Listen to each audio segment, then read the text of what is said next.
بسم اللہ الرحمن الرحیم۔ میری بیوی کو آج تک کسی مرد نے نہ دیکھا تھا۔ شاید یہی پاکیزگی تھی کہ وہ بہت خوبصورت تھی۔ میں جب کمرے میں آتا تو وہ عبادت میں ہی مشغول ہوتی تھی۔ میں بہت خوش ہوتا کہ اللہ نے مجھے کتنی نیک بیوی دی ہے۔ جب تک وہ نماز پڑھتی رہتی میں اپنی بوڑھی ماں کے پاس بیٹھ جاتا، جو کئی سالوں سے فالج زدہ تھی، لیکن مجھے اس وقت بہت حیرت ہوتی جب اماں مجھے اشاروں سے کہتی کہ بیوی کو طلاق دے دو۔ یوں میں اماں سے ناراض ہو جاتا کہ اتنی خدمت والی بہو تو ملی ہے آپ کو، پھر بھی نہیں پسند۔ ایک دن میں آفس سے جلدی گھر آیا تو دیکھا بیوی پھر سے نماز پڑھ رہی تھی۔ میں اسے سرپرائز دینے اس کے پیچھے ہی کھڑا ہو گیا۔ جو ہی اس نے سلام پھیرا تو میرے ہوش فنا ہو گئے، کیونکہ وہ تو میری طبیعت کچھ ناساز تھی، اس لیے آج میں اپنی کریانے کی دکان جلدی بند کر کے گھر آ گیا تھا۔ اب تو میری شادی بھی ہو چکی تھی، اور میری خوش قسمتی یہ کہ مجھے نمرہ جیسی اچھی اور پیاری بیوی ملی تھی۔ میں خوشی خوشی گھر لوٹا تھا اور اپنے کمرے میں جا کر لیٹ گیا۔ نمرہ نماز پڑھنے میں مشغول تھی۔ اس کو اللہ کی عبادت کرتے ہوئے دیکھ کر میرا دل باغ باغ ہو گیا تھا۔ میں بولا، نمرہ میری طبیعت خراب ہے، نماز پڑھ کر مجھے ایک کپ چائے بنا دینا۔ مجھے ایسا کہہ کر بہت خوشی ہوئی تھی، کیونکہ پچھلے 2 سال سے میں اپنا ہر چھوٹا بڑا کام خود ہی کیا کرتا تھا، کیونکہ امی کو فالج کا اٹیک ہو چکا تھا۔ وہ بیچاری تو بس بستر تک محدود رہ گئی تھی۔ میری طبیعت خراب ہوتی تب بھی مجھے ہی کام کرنا پڑتا تھا، جبکہ امی کے لیے میں نے ایک نرس گھر میں رکھی ہوئی تھی جسے میں معقول تنخواہ دیتا تھا۔ میری آنکھیں بہت بوجھل ہو چکی تھیں۔ میں ایسے ہی لیٹا لیٹا سو گیا تھا۔ رات کے تقریباً 2 بجے میری آنکھ کھلی تھی۔ بھوک اور پیاس کی شدت سے میں نڈھال ہو چکا تھا۔ میں جلدی سے اٹھ بیٹھا تو دیکھا کمرے میں 0 پاور کا بلب جل رہا ہے اور میری بیوی محو عبادت ہے۔ اس پر ایک نظر ڈال کر میں کمرے سے باہر آ گیا۔ میں نے خود ہی فریج سے کھانا نکالا اور گرم کرنے لگا۔ دل میں عجیب سا گلہ آ گیا تھا۔ کیا ہوا جو نمرہ میرے لیے چائے بنا دیتی؟ میں نے اس سے کہا بھی تھا کہ میری طبیعت خراب ہے، مگر اس کو میری ذرا بھی پرواہ نہیں ہوئی تھی۔ میں کھانا کھاتے ہوئے نمرہ کے بارے میں سوچنے لگا تھا۔ میری اور نمرہ کی شادی کو 1 ہفتہ ہو چکا تھا۔ اس 1 ہفتے میں اس نے مجھے خود سے بات کرنے کا موقع بھی نہیں دیا تھا۔ وہ تو ہر وقت عبادت میں مشغول رہتی تھی۔ مجھے لگنے لگا تھا کہ شاید وہ اس شادی سے خوش نہیں ہے۔ کھانا کھا کر میرا دھیان امی کی طرف گیا، کیونکہ ان کے کمرے سے ہائے ہائے کی صدا آ رہی تھی۔ میں جلدی سے ان کے پاس جا کر بیٹھ گیا اور امی سے بات چیت کرنے کی کوشش کرنے لگا تو انہوں نے اپنی ٹانگ کی طرف اشارہ کیا۔ اس میں درد تھا۔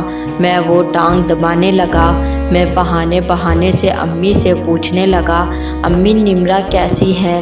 میری شادی کو ابھی کچھ ہی دن ہوئے تھے، اس لیے میں چاہتا تھا کہ امی سے ان کی پسند کے بارے میں پوچھ لوں۔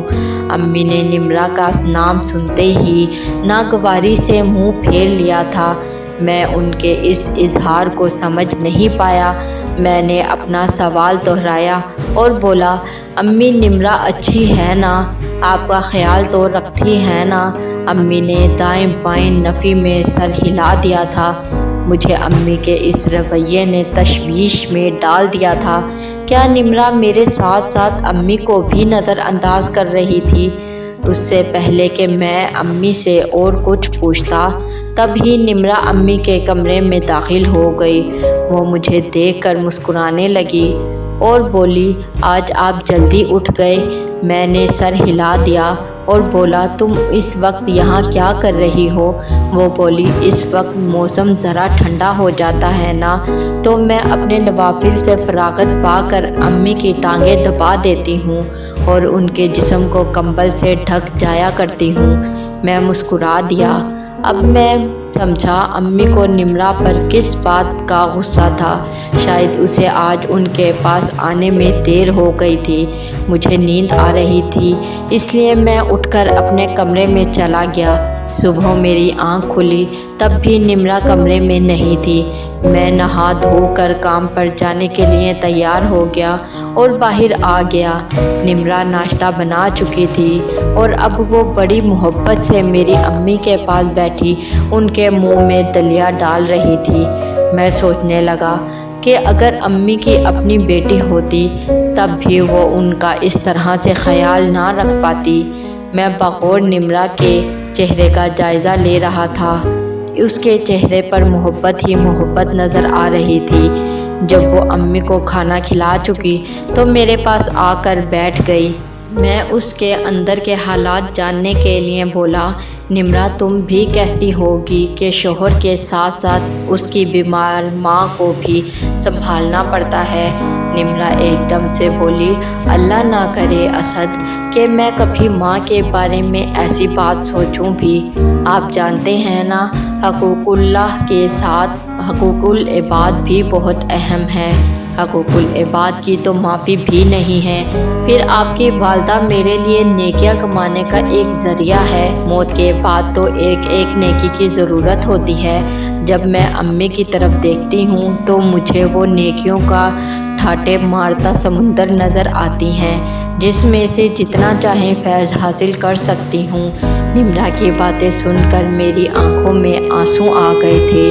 اس طرح تو کبھی میں نے بھی نہیں سوچا تھا، حالانکہ وہ میری ماں تھی، ان کی خدمت مجھ پر فرض تھی۔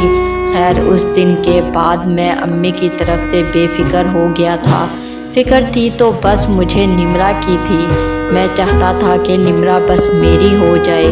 یوں تو وہ میری بیوی تھی، مگر میں چاہتا تھا کہ جب میں گھر میں قدم رکھوں تو وہ سب کچھ چھاڑ کر میری طرف متوجہ ہو جایا کرے۔ میں اس سے یہ بات اپنے منہ سے کہنے سے ڈرتا تھا، کیونکہ میں جب بھی گھر آتا وہ عبادت میں مشغول ہوتی تھی۔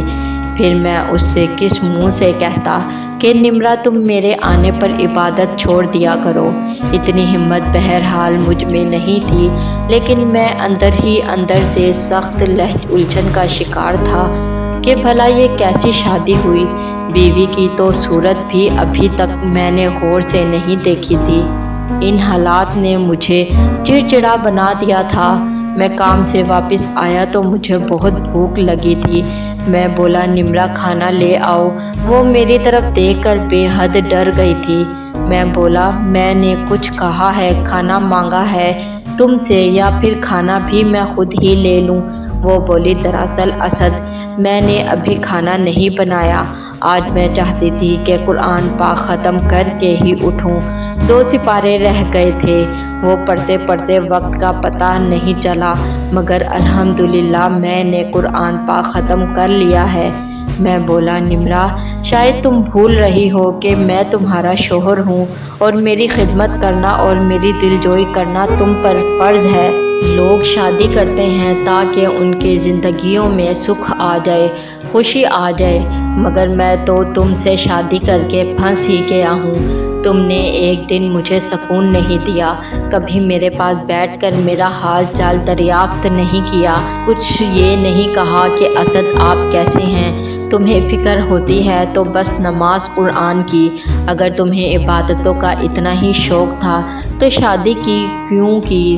گھر کے ایک کونے میں پڑتی عبادتیں کرتی رہتی۔ نہ چاہتے ہوئے بھی غصے اور جھنجھلاہٹ میں میرے منہ سے یہ الفاظ نکل گئے تھے۔ نمرا میری باتیں سن کر رونے لگی تھی۔ تب مجھے اپنے لہجے کی سختی کا اندازہ ہوا تھا۔ وہ روتے ہوئے بولی، اسد دراصل میں عبادتوں کا سہارا لے کر خود کو آپ سے دور رکھنے کی کوشش کرتی ہوں۔ مجھے ڈر ہے کہ کہیں آپ میرے قریب نہ آ جائیں۔ نمرا کی بات سن کر میں دنگ رہ گیا تھا۔ میں بولا، نمرا تم مجھ سے دور کیوں رہنا چاہتی ہو؟ وہ آگے بڑھی تو اس نے مجھے اپنے ہاتھ پر ایک نشان دکھایا۔ وہ سیاہ نشان تھا۔ نمرا بولی، میرا یہ نشان ایک بزرگ نے دیکھا تھا۔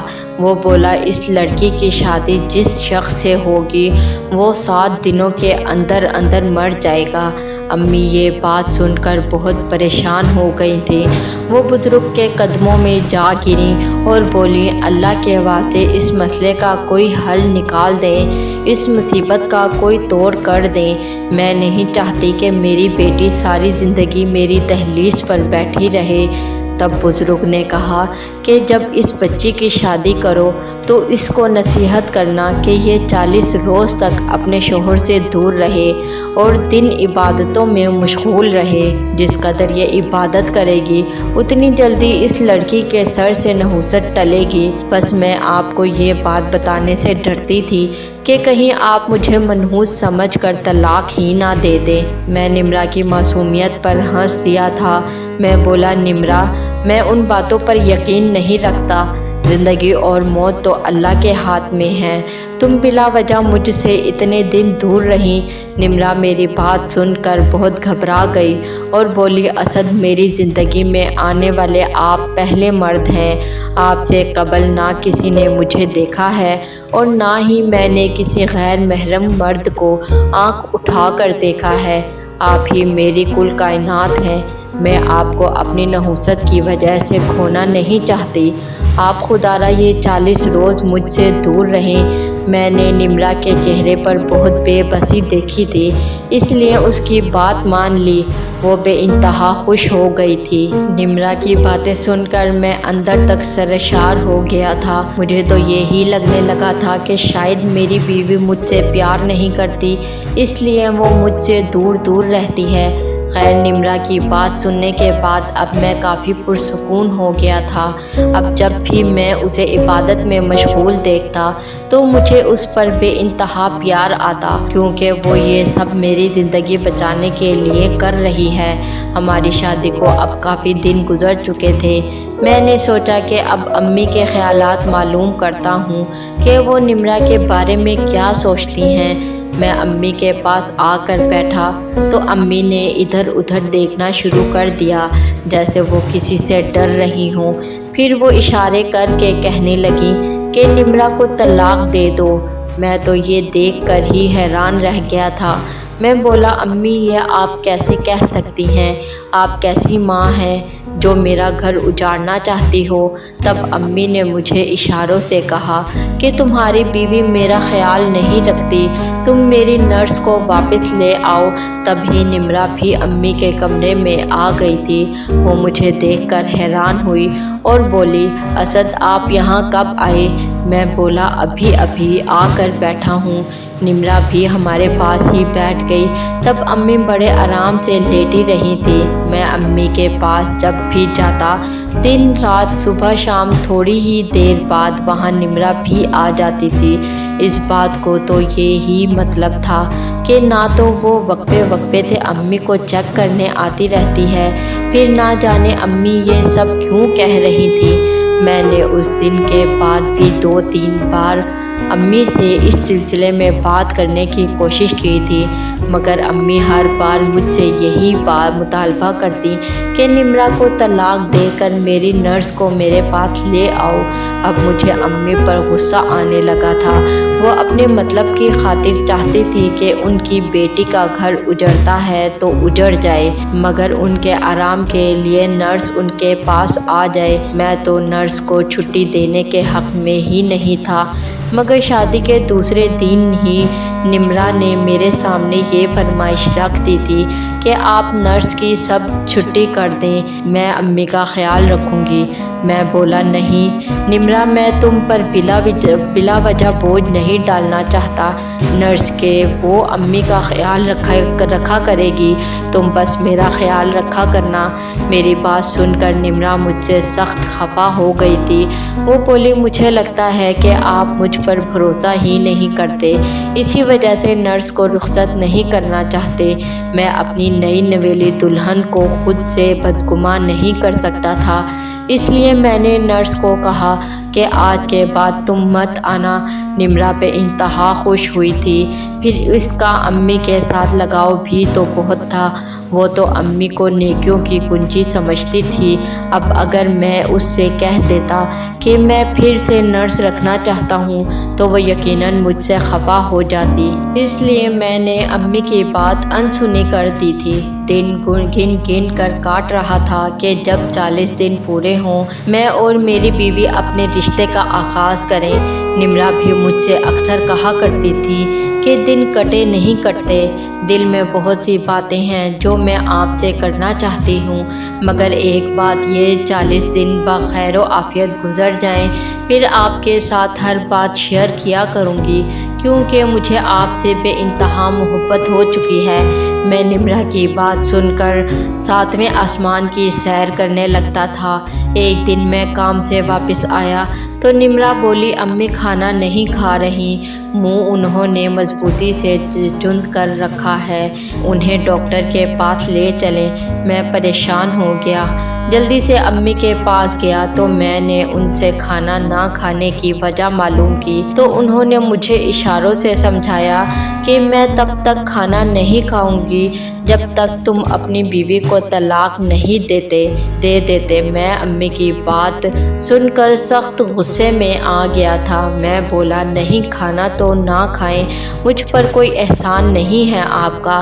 میں اٹھ کر چھت پر چلا گیا تھا۔ بھلا یہ بھی کوئی بات ہوئی؟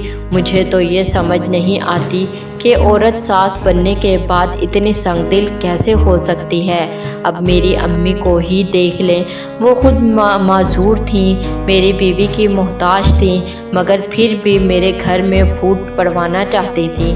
میں نے نمرا سے کہہ دیا کہ امی کو کھانا دینے کی ضرورت نہیں ہے، ان کا پیٹ خراب ہے، مگر جیسے ہی رات ہوئی تو میرے پیٹ میں بھوک سے چوہے دوڑنے لگے تھے۔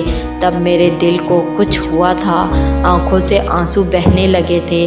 میں نے خود کو لعنت ملامت کیا تھا کہ چلو امی تو بیمار ہیں اور بیماری میں انسان چڑچڑا ہو ہی جاتا ہے، اب بھلا تمہیں کیا ضرورت پڑی ہے کہ معذور عورت کے ساتھ ضد کرتے ہو۔ میں نے جلدی سے امی کا دلیا اٹھایا اور ان کے پاس لے گیا۔ امی کی آنکھ سے بھی آنسو روا تھے۔ انہوں نے مجھے اشارے سے کہا کہ بیٹا میرے لیے میری نرس واپس لے آؤ۔ میں نے حامی بھر دی تھی، مگر میں نمرا کی ناراضگی سے ڈرتا تھا۔ اس چیز کا میں نے یہ حل نکالا تھا کہ میں نے نمرا سے کہہ دیا کہ میں نے ڈاکٹر کو کال کر کے امی کی کنڈیشن کے بارے میں بتایا تھا، وہ اپنی ایک نرس کو امی کی کنڈیشن معلوم کرنے کے لیے بھیج رہی ہیں۔ نمرا میری بات سن کر بھج سی گئی تھی، مگر بولی کچھ بھی نہیں۔ میں نے دل میں شکر کیا کہ اس نے ہنگامہ نہیں کھڑا کیا۔ میں ہسپتال سے جا کر نرس کو لے آیا تھا۔ میں نے نرس سے کہہ دیا تھا کہ امی کی بیماری کے متعلق ایک بات مجھے بتانا ہے۔ اس نے ہاں میں سر ہلا دیا۔ میں اسے گھر چھوڑ کر خود کام پر چلا گیا۔ کام سے واپس آیا تھا، میں سیدھا امی کے کمرے میں چلا گیا تھا۔ میں بولا سسٹر امی کی کنڈیشن اب کیسی ہے؟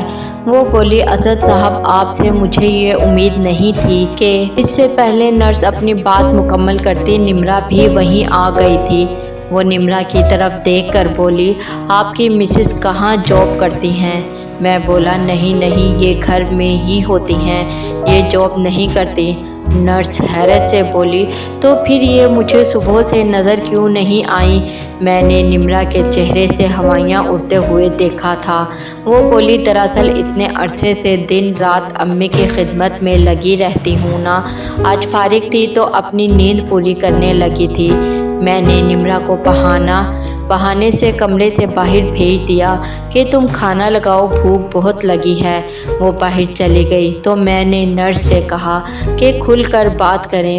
وہ بولی آپ کی والدہ کی کنڈیشن نہایت کریٹیکل ہے، صفائی نہ ہونے کی وجہ سے ان کے جسم پر زخم بن چکے ہیں، یہ زخم بہت تکلیف دہ ہیں، ان میں کھجلی بھی بہت ہوتی ہے، مگر آپ جانتے ہیں نا آپ کی والدہ معذور ہیں، پھر خود سوچیں وہ یہ سب کیسے برداشت کرتی ہوں گی۔ اسد صاحب اگر آپ اپنی والدہ کا خیال نہیں رکھ سکتے تو انہیں کسی ہسپتال میں ایڈمٹ کروا دیں یا پھر انہیں کسی اولڈ ہوم میں ہی بھیج دیں۔ آپ اپنے لیے جہنم کی آگ تو مت پیدا کریں نا۔ میں نرس کی باتیں سن کر کانپنے لگا تھا، میری آنکھوں سے آنسو بہنے لگے تھے۔ میں جلدی سے گھر سے باہر نکل گیا اور اپنی گاڑی میں بیٹھ کر گھنٹہ بھر روتا رہا اور اللہ سے اپنی کوتاہیوں کی معافی مانگتا تھا۔ جب آنسو خشک ہو گئے تو میں گھر واپس آ گیا۔ نمرا بولی، آپ کہاں چلے گئے تھے؟ میں نے جھوٹ بول دیا کہ دوست کی کال آ گئی تھی، وہی سننے باہر چلا گیا تھا۔ نمرا بولی، نرس نے امی کی کیا رپورٹ دی ہے؟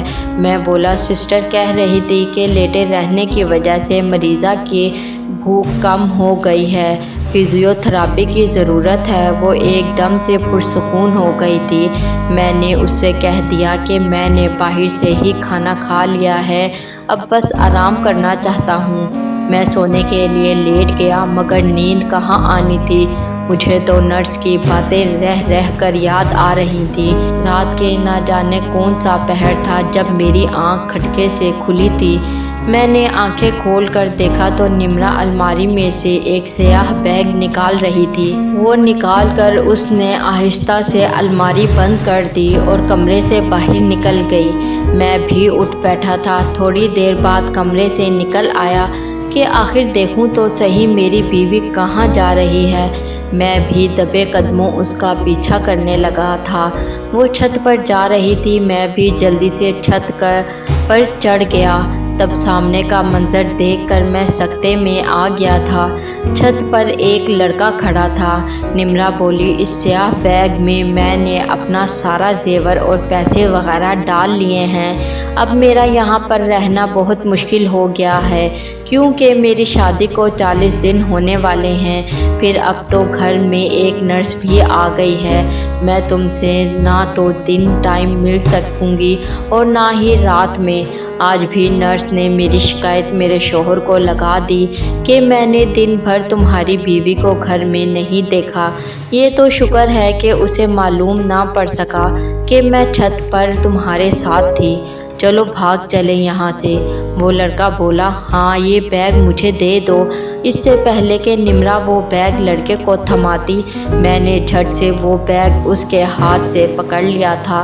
نمرا مجھے دیکھ کر بے انتہا ڈر گئی تھی۔ اسے کچھ سمجھ میں نہ آیا تو اسی رسی کو پکڑ کر چھت سے نیچے اترنے کی کوشش کرنے لگی جہاں سے وہ لڑکا آیا تھا، مگر اس کی گرفت رسی پر مضبوط نہ تھی، جس کی وجہ سے وہ نیچے گر گئی اور اس کی ٹانگ کی ہڈی ٹوٹ گئی۔ میں لڑکے کو دبوچنا چاہتا تھا مگر وہ کمال مہارت سے کود گیا اور یہ جا وہ جا۔ میں نیچے اتر کر نمرا کے پاس گیا اور بولا، میں تمہیں طلاق دیتا ہوں۔ میں نے نمرا کو 3 طلاقیں دے دیں۔ پھر بولا، جی تو چاہتا ہے کہ شور مچا کر سارے محلے والوں کو اکٹھا کر لوں اور کہوں کہ دیکھو کیسے میری بیوی گھر سے بھاگتے ہوئے نیچے گر گئی اور اس کا عاشق بھی اسے چھوڑ کر بھاگ گیا۔ وہ رونے لگی تو میں بولا، سچ سچ کہو تو کیا واقعی اتنی عبادت گزار تھی یا میرے سامنے بنتی تھی؟ وہ رونے لگی اور بولی، اگر عبادت گزار ہوتی تو کیا یہ سب کرتی؟ میں نے تم سے آج تک جو بھی کہا وہ جھوٹ ہی کہا۔ دراصل میں فہیم سے محبت کرتی تھی، اس سے شادی کرنا چاہتی تھی، مگر تمہارا رشتہ آ گیا تو والدین نے تمہارے ساتھ رخصت کر دیا۔ فہیم نے مجھ سے کہہ دیا تھا کہ میں تم سے دور رہوں، اگر تم نے مجھے ہاتھ بھی لگانے کی کوشش کی تو وہ خود کو جان سے مار ڈالے گا، اس لیے میں نے تم سے دور رہنے کے لیے بھی کبھی عبادت کا ڈھونگ رچایا تو کبھی نحوست کا، کیونکہ مجھے علم ہے کہ ہم مسلمانوں کو عبادت کے نام پر بے وقوف بنانا بہت آسان ہے۔ کبھی پیروں کے آستانوں کے باہر لمبی لمبی لائن دیکھے ہیں وہ فقط اسی لیے نہ کہ وہ اسلام کا لبادہ اوڑھ کر لوگوں کو لوٹتے ہیں، میں نے بھی وہی کیا تھا۔ میں ہنس کر بولا، تمہاری خاطر جان دینے والا تو تمہیں اس حال میں چھوڑ کر بھاگ گیا۔ پھر میں اسے گاڑی میں ڈال کر ہسپتال لے گیا اور اس کے والدین کو فون کر کے وہیں پر بلا لیا تھا۔ میں بولا نمرا آج کے بعد کسی کو اللہ کے نام پر بے وقوف بنانے کی کوشش مت کرنا، کیونکہ اللہ ہی ہے جس نے تمہارے عیوب پر پردہ ڈال رکھا ہے۔ اگر اللہ تمہارا پردہ تمہارے والدین کے سامنے سے ہٹا دے اور ان کو علم ہو جائے کہ ان کی بیٹی شادی کے بعد شوہر کو دھوکہ دے کر اپنے عاشق سے ملتی رہی ہے تو سوچو تمہارا پریشان حال کون ہوگا۔ نمرا میری بات سن کر رونے لگی اور میں ہسپتال سے باہر نکل کر یہ سوچنے لگا کہ حد سے زیادہ نیک نظر آنے والے لوگوں سے بچنا چاہیے، کیونکہ جو سچ میں نیک ہوتا ہے وہ لوگوں کے سامنے اپنی عبادات کا ڈھنڈورا نہیں پیٹتے۔ ہماری ویڈیوز اگر آپ کو پسند آ رہی ہیں تو ضرور لائک کیجئے، اور اگر آپ نے ہمارا چینل سبسکرائب نہیں کیا تو ضرور کیجئے۔ اس کے ساتھ ساتھ بیل آئیکن پر بھی لازمی کلک کیجئے تاکہ ہماری ہر آنے والی ویڈیو آپ تک بر وقت پہنچ سکے۔ اللہ حافظ۔